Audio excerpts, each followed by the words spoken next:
Do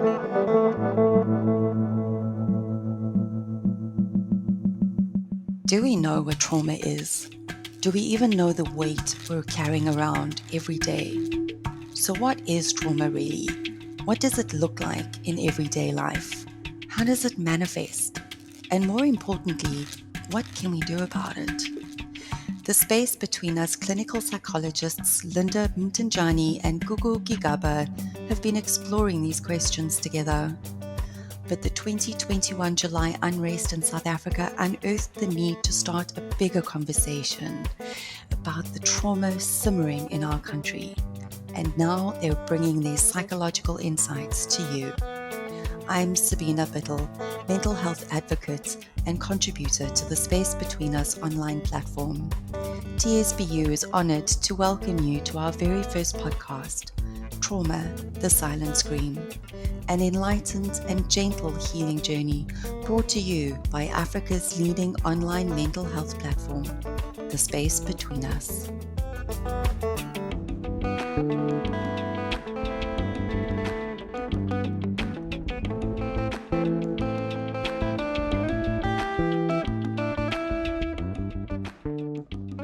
Hi, hey Gugu.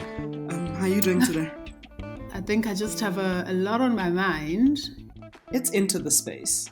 I was wondering if maybe we can just breathe ourselves into entering the space and just finding our feet in this conversation. And I often find that breathing, just using our breaths, is so powerful to just get us to be calm and present in this space. So I'm going to just start off that way. Is that all right with you? Yes, let's do it. So I think if we do a 3 count, so I'm going to do 3 times. We're going to breathe in for 5. We're going to breathe out for 7.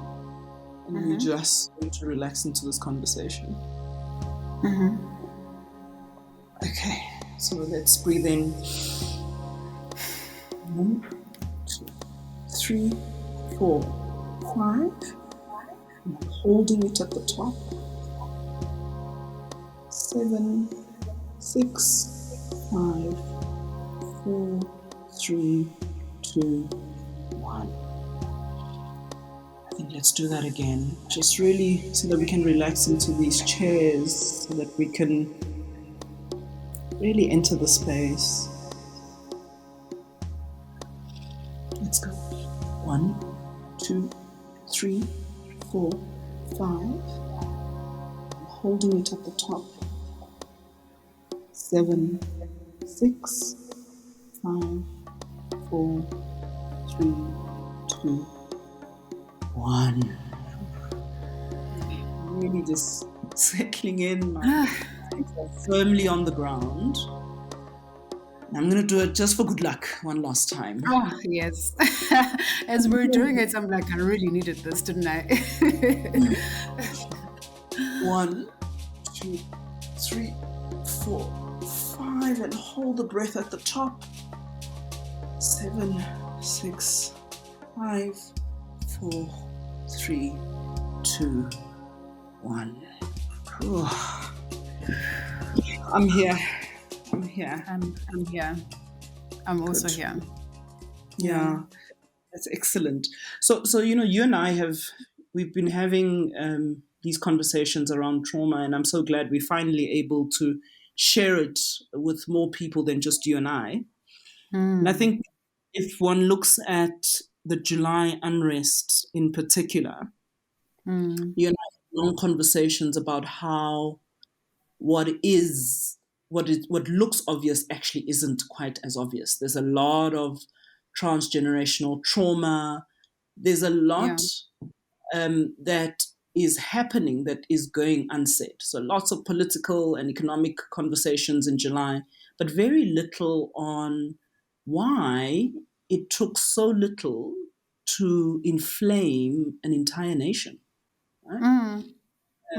And you and I started talking about what that means from a transgenerational trauma perspective. And now we are starting this podcast.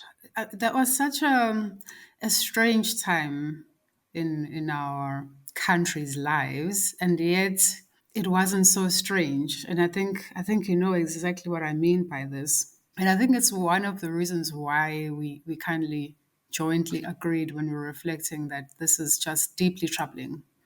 And that essentially the fact that we were experiencing that particular moment in 2021, seemingly, out of nowhere. And yet, when we reflect, we can see it's just not out of nowhere at all. It was so deeply troubling.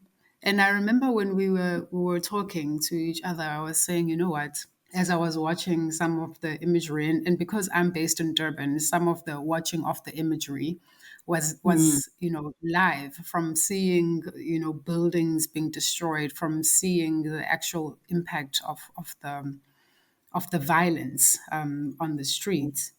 And I remember like telling you, I feel like I've just been thrown into, or rather, like these really, like these images of the riots in the 80s were immediately just returned to my mind.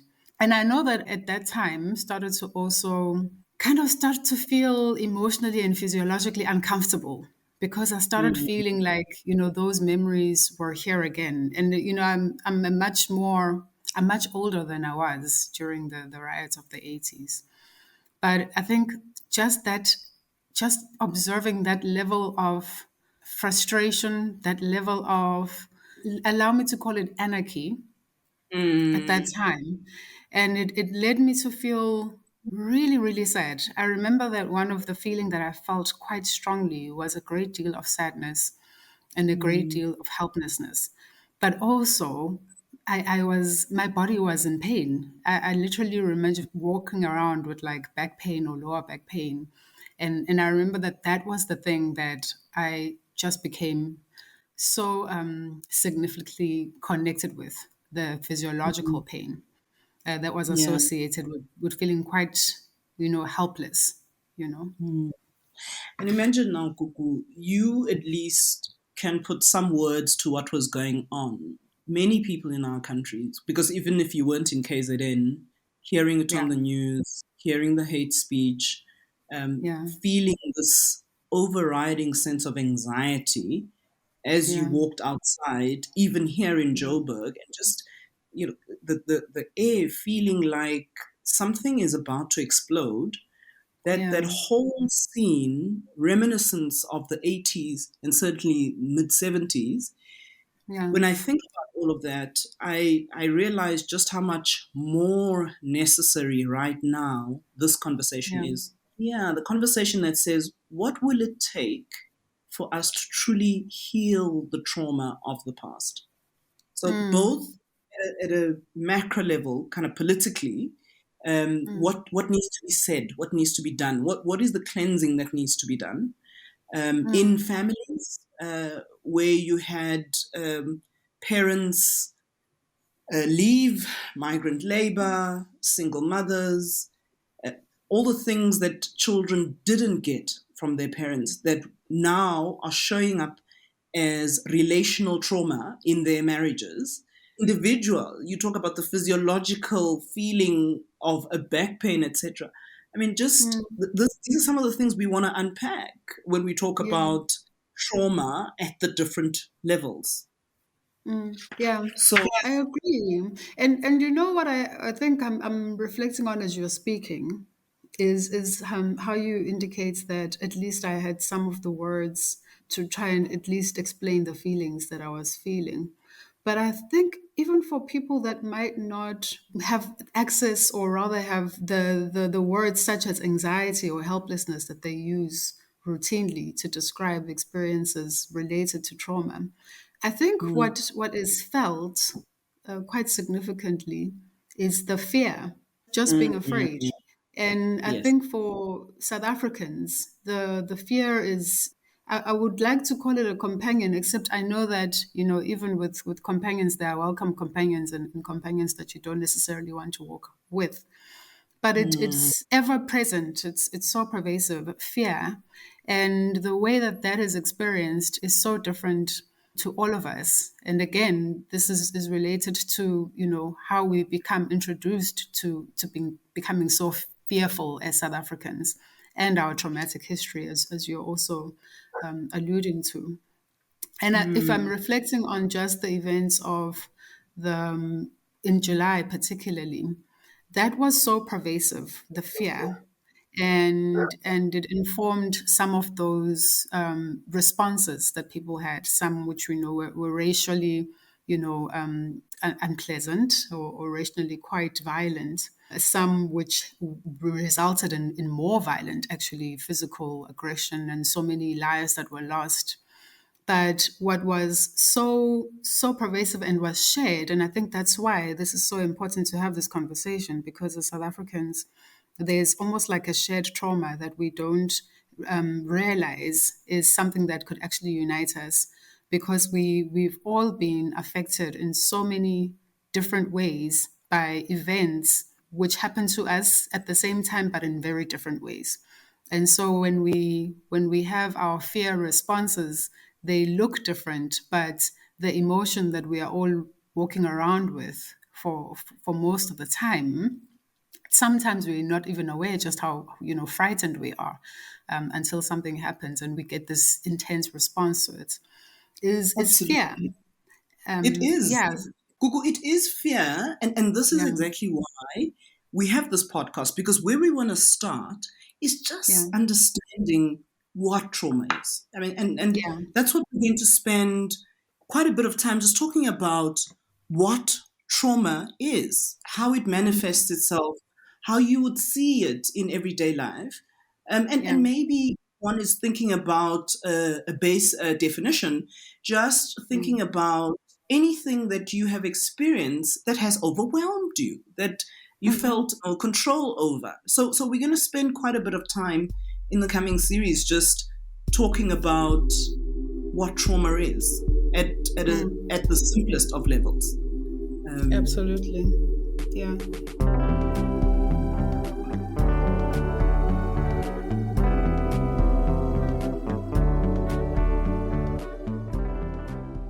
For me, it's always interesting when we talk about these things. And you and I, we are lucky because we are psychologists, and maybe we have access to all this language. And I always like to think of, well, but when did I become aware of this word trauma as something that is reflective of an experience that I've lived? And being from an isiZulu speaking background, it's like, well, what was the isiZulu meaning equivalent that is related to this word trauma? Is it something that was even ever spoken about in my space, such that I'm aware that, once if someone experiences something that is so overwhelming and so terrifying, they can experience that which is called trauma. And I suppose the reason why I reflect more on this word, which is fear, which as we will unpack, is just one component of trauma.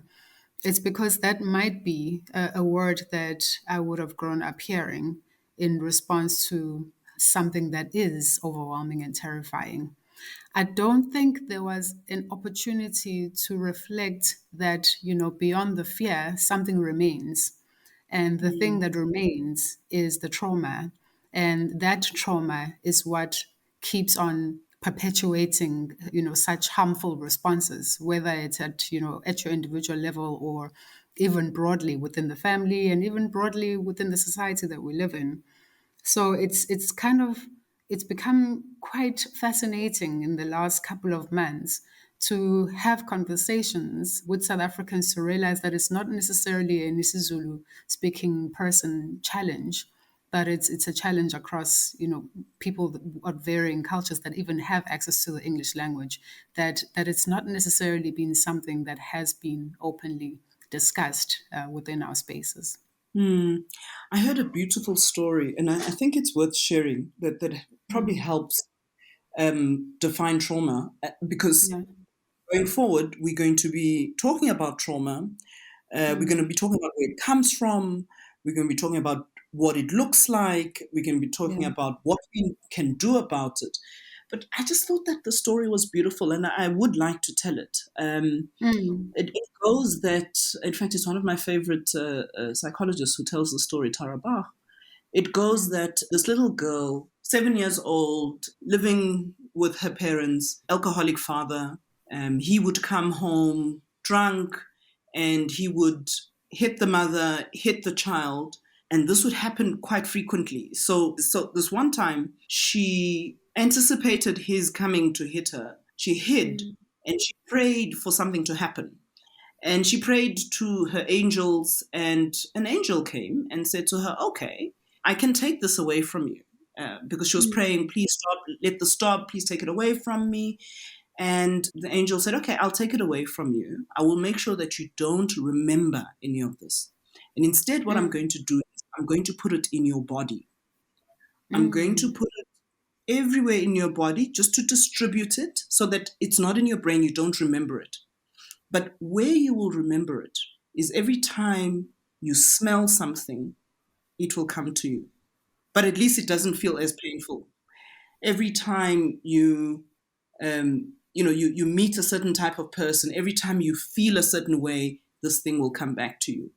Because Mm. trauma is that overwhelming experience stored in our entire body, right? Mm. And when we come across something that is similar, that we can't quite put our finger on, as in, I don't know when this actually happened, Mm. your body reminds you, because your body doesn't Mhm. forget. Your body reminds you, you've been here before, where it's been painful, because your body's kind of closed it up, put it, shelved it, but not dealt with. So what we're hoping with this podcast is that we'll be able to start pulling out some of these things from these shelves that people can start looking at and understanding their reactions, their Mhm. responses, their Yeah. feelings about certain things.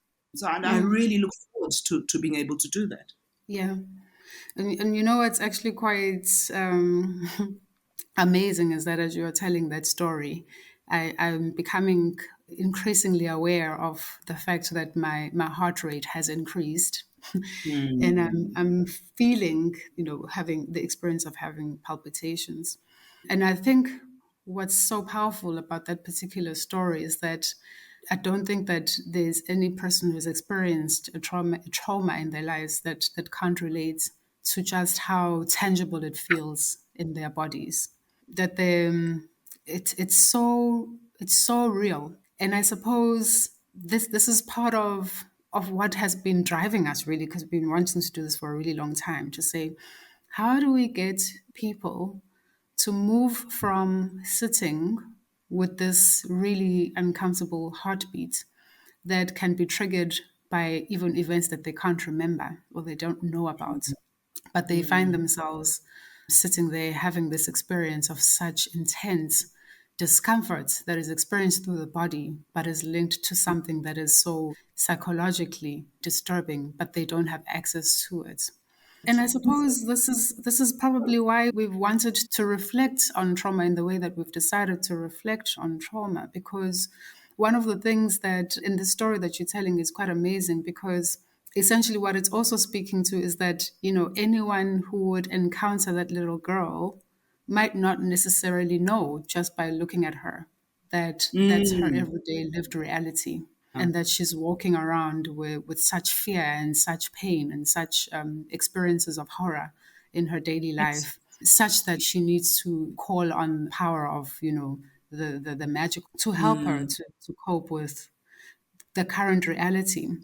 And I remember that there was one podcast that I also came across, which was being run by, it was a TED talk actually. It was a TED talk and it was delivered by a neuroscientist, and they're based in the US. And as a way of opening her speech, she asked the people in the audience to just look around and just see the person next to them and see if there was anything on that person that would make the observer know that this person had undergone a traumatic event. Mm. And without, really exposing or putting anyone on the spot, it really became apparent to the audience that you can't always, at face value, tell that someone has experienced a trauma. And yet you might have someone sitting next to you that is walking around with this, this wound, this hidden wound that they are experiencing in so many other ways in that sensory space. So in our bodies, and it's always with us in our thoughts. And I think what this doctor was speaking about is Dr. Sehorn, if I remember Mm, correctly. And she did mm, this amazing TED talk where she was really talking about the impact of trauma in our emotions, on our bodies, and even our brains. And she indicated that essentially it almost feels like trauma is the experience of walking around with a wound that is hidden, that this wound is something that can't really be seen. And quite often, it's not something that is spoken about. And she really introduced this phrase, which I quite liked. And this is the phrase that we are wanting to work with, of thinking of trauma as a silent scream, right? oh, I love that. And I it's really due do. to the fact that often at a face value, it's not always possible to tell that someone is suffering in this way. And I find it such an impactful image, right? It's such an Mm, impactful image in the powerful. sense that the moment you say the word scream, you expect sound, right? So you Mm, expect, something that's going to make someone aware that, listen, something painful is happening there. But introducing this idea of the scream being silent kind of speaks to this significant despair, this significant experience of walking around in despair, but not being able to express it or externalize it in ways that actually relieve you of these other symptoms that you might be walking around because it's in your body or in other ways, right? mm.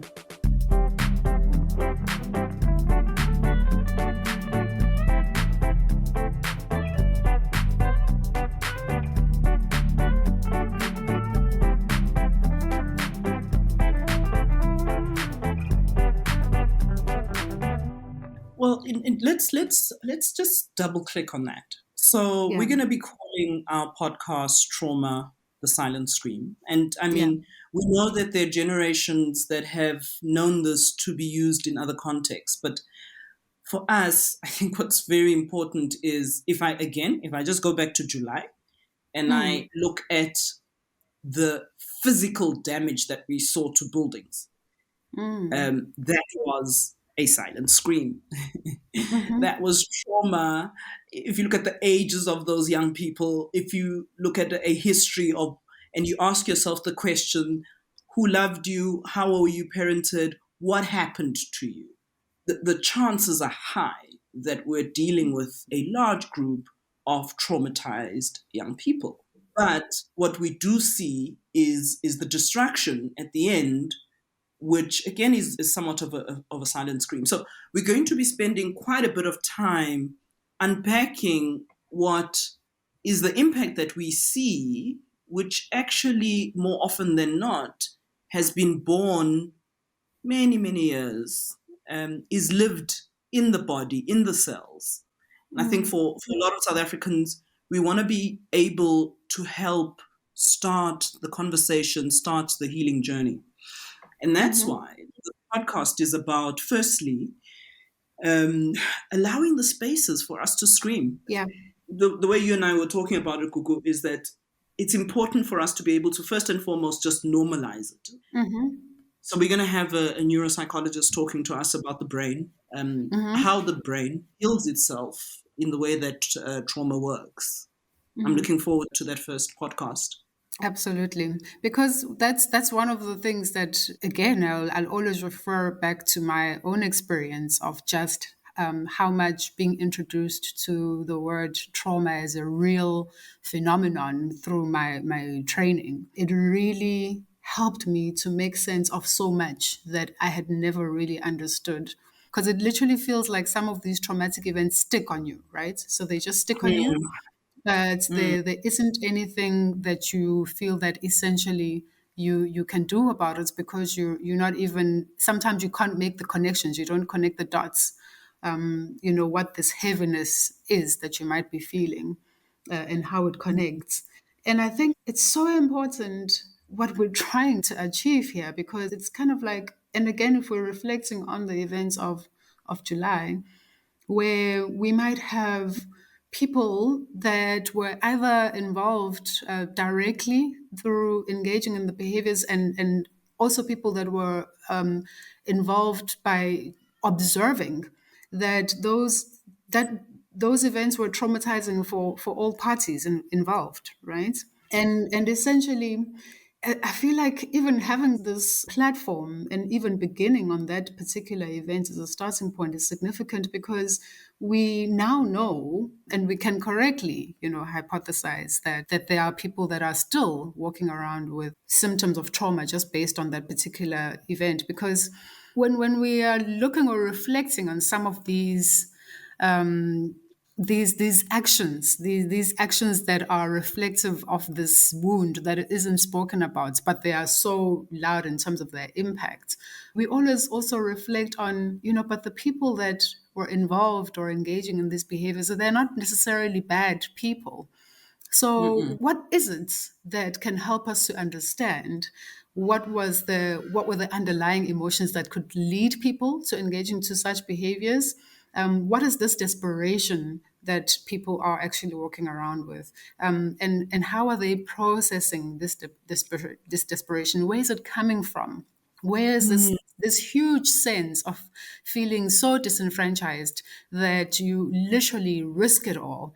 There was one narrative which was shown on the news during that week. It's a narrative that I will never really forget, because it literally just, even now as we're speaking about it, I can feel a big knot happening in my stomach, where there was a family that was involved in the looting, and they live in an informal settlement, and they ended up having so much raw meat that they obtained through the looting. But because they didn't have the facilities to keep them, the meat started to go off. But this family did not want to let go of this meat, because for them, that particular looting represented finally having something that they have not been able to have for such a long time.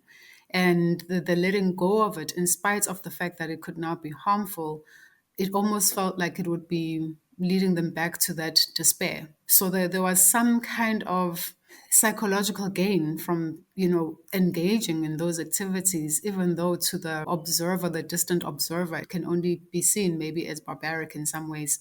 And I think that's when we felt this is really important, because in order for us to have compassion for some of these events, we need to understand how collectively we are all we're all connected in this dance. And in the South African context, again, one can't run away from the various historical events that took place that really shook us and they disgruntled us as a people.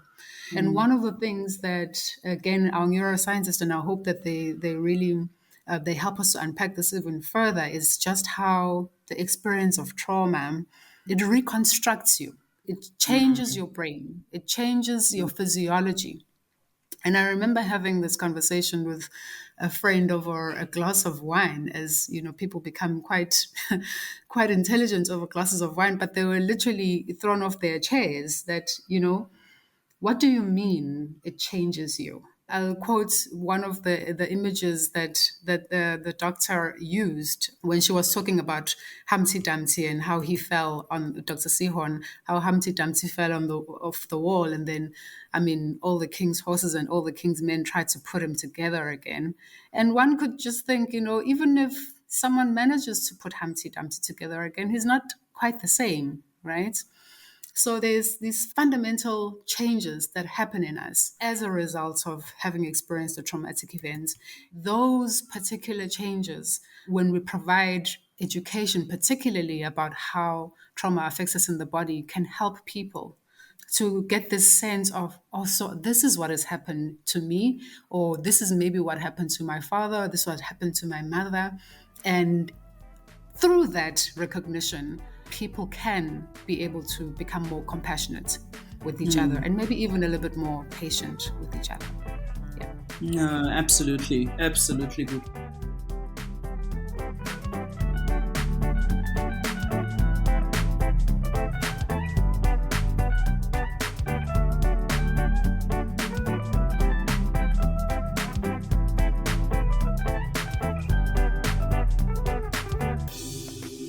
what we want to do is Yeah. be able to move from talking from a really macro level to talking about personal relationships and relational trauma to talking Mm. about the self. And I think what's Yeah. important is we'd like people to walk away with the sense of, okay, so I know what this is. So as a level of awareness around the trauma, I have a sense of where it comes from. I know what it Mm-hmm. looks like every day. And I Mm. certainly have a sense of what I can do about it. So that's really what we're trying to do here. And we recognize that it's a big word. It's a Yeah. huge conversation. And we're going to Yeah. peel it layer by layer. And we're going to start very specifically by locating it where it should be located, as you and I have just said, Gugu. We're going to locate it within the brain, which Mm. is exactly where we should start. Mm. So I'm really looking forward to that first episode Yeah. where we have somebody talk to us about what does trauma look like in the brain? Mm-hmm. What does it mean when Humpty Dumpty can't be put together exactly? What are those neurotransmitters doing? What is Mm-hmm. going on? I'm looking forward to that as well because I think what it does then is that it even creates the links for people to understand where all of these strange pains come from. So if I'm now thinking about my experience in response to the July lootings and how they threw me back to being a 7-year-old little girl terrified, in the township, how then knowing that my body was being activated to protect myself. And maybe this is why also I have this response still whenever I feel threatened, that it's kind of that body communicating and saying, really, there is something that remains unresolved here. Mm, And as long as it's unresolved and I don't understand what it is, then I'll keep on having these responses, even when I'm not under threat as I think that I am. And we really are hoping that, and you and I, obviously, we have great deal of faith in talking as a cure because we understand that through talking, so much of things that are scrambled, maybe in our own heads, can be made unscrambled. And then you can start to piece together a different narrative that helps you to move from a space of being chained to historical events, some which you can't even remember, but that keep you constantly chained, for lack of a better word. So maybe mm, even if we can go back to our framing imagery here, mm, we're wanting to move or collectively have these conversations that help us to not maintain the silence. We mm, wanting to have these conversations that say, let's talk about this even if it hurts. And that maybe part of the healing journey is about, touching on those sore spots in our bodies. But even though we feel the pain at that time, once we release, we can start to feel, the energy flow, and we can start to feel a little bit more at ease. And that it's, through these platforms where we can do this together, actually. mm. Well, I mean, you know what Terry Real says, right? Description is prescription. Yeah. And I really think that the ability to understand what is going on for you starts making it, first of all, you realize you're not the only one. So the ability for us to just normalize those headaches, those backaches, that hysterical way of responding to something that actually seems very small. So the ability for Mm. us to help people just understand that, therefore describe it. Awareness is the first level of prescription that we know as talk therapists. And this is where, for us, the space between us is so important. Joining the space with others who too have either been through a similar and know others who are going through this means that we find healing in the connections that we build. And that's our deep hope, that we will find healing in the connections that we build across the continent. Yeah. Um, Yeah. so Absolutely. Yeah. what I think I'm also looking forward to, Linda, and this is also something that we generally, have chats about, is how sometimes the conversations become kind of disturbed by us being preoccupied with the fact that we don't necessarily have the words in our language, right? Mm, So I'm looking forward to grappling with those concepts and trying to figure out, what could this be potentially in isiZulu. mm, Sometimes when we explore our languages, we start to realize that some of the phenomena that we thought they were not explained, they were maybe metaphors or euphemisms or dances, who knows, that were used though mm, to kind of speak to these experiences. And I think we are just wanting to create a very intentional space of saying, let's discover, let's discover this. Let's discover this together.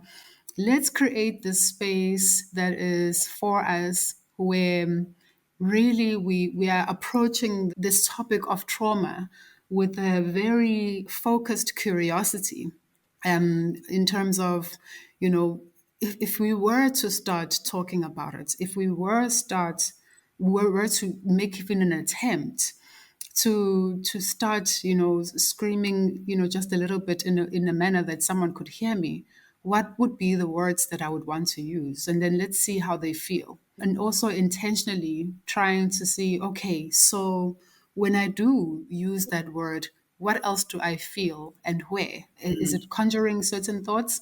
Is it conjuring certain feelings in my body? What is happening to me as we speak? This is quite important as we invite our listeners, because it almost feels like this is just really a huge invitation to say, come walk with us and come chat with us here. We also want to make them clearly to become very aware that these conversations might be disruptive in ways that you were not expecting. And mm, and so you will feel something. And when you do feel something, we want for you to allow yourself to sit with whatever it is that you're feeling.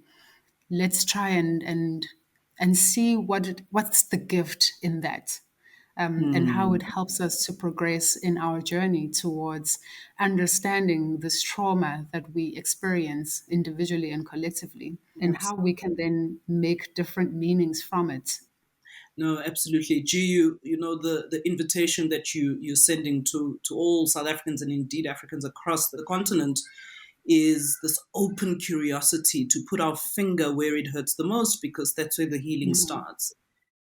We've come to the end of Yeah. time flies, of our time together, and I was just wondering, Gugu, I think it's Mhm. important to separate spaces and to close it in a way Yeah. that is befitting of a Yeah. conversation like this. Yeah. I mean, I don't know how you're feeling now, Linda. And I mean, it's great to be able to do a podcast with you, but you are on the other side of the internet, right? Yeah, And yeah. so I kind of have to, Kilometers away. yeah, I have to kind of start to imagine what you're like in your space. So, I mean, Mm, I'm going to invite you to just, connect with your body. I think today we've indicated that, and you led us with that beautiful story about, how that angel gave this young lady the option of, I'll locate this in your body. I'm not sure where this conversation has landed on you, but one of the things that I was able to share with you is, it's some points during the conversation I could feel my heart rate go up, and I started to have palpitations. So I'm gonna put my hands on my chest, mm. and I'm gonna Do a bit of connect. nurturing. Mm, Yeah. I'm mm. gonna I, put I'm I'm gonna put doing the same. these my hands on my chest, and I'm Yeah. gonna invite you also where you are, Linda, so that it feels like we're in the same space right now, to just kind of connect Mm, with your body and listen to your body in terms of, where did this conversation land for you?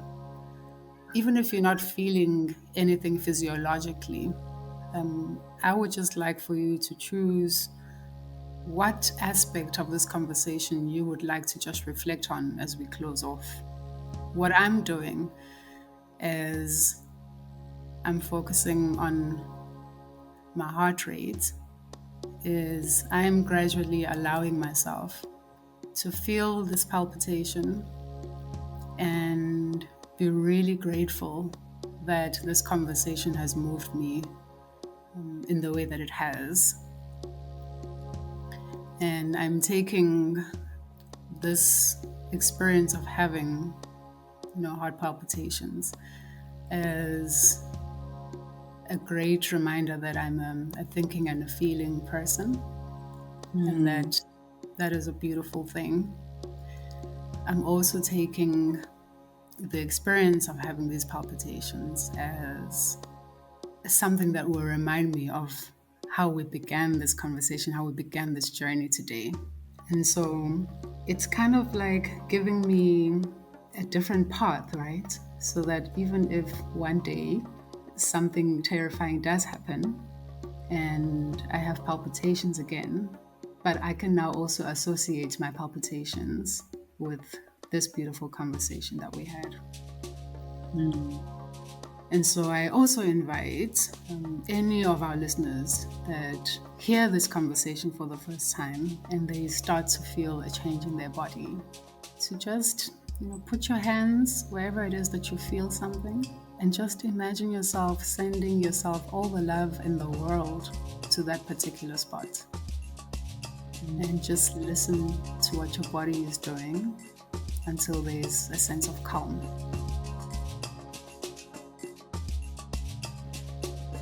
Maybe to end, just like how we began, maybe we can also just do a couple of deep breaths together. We're going to do it to the count of 5. We can begin together and breathe in. 2, 3, 4, 5, and just hold it. 2, 3, and breathe out. 2, 3, 4, 5. We're gonna do that again. And breathe in. 2, 3, 4, 5, and let's hold it. And breathe out. 2, 3, 4, 5. One last time. Breathe in.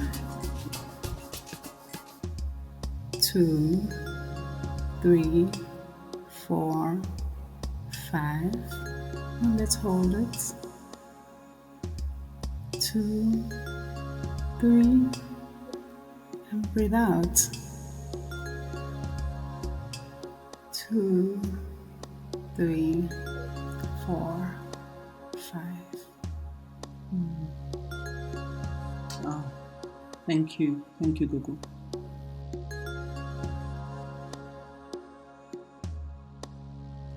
Wow.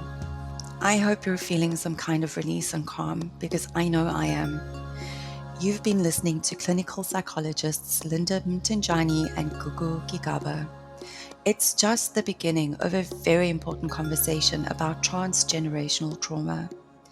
If you want to find out more about mental health and how to make it a part of everyday conversation in your life, follow us on social media and visit our website at thespacebetweenus.africa for tools, skills, and workshops.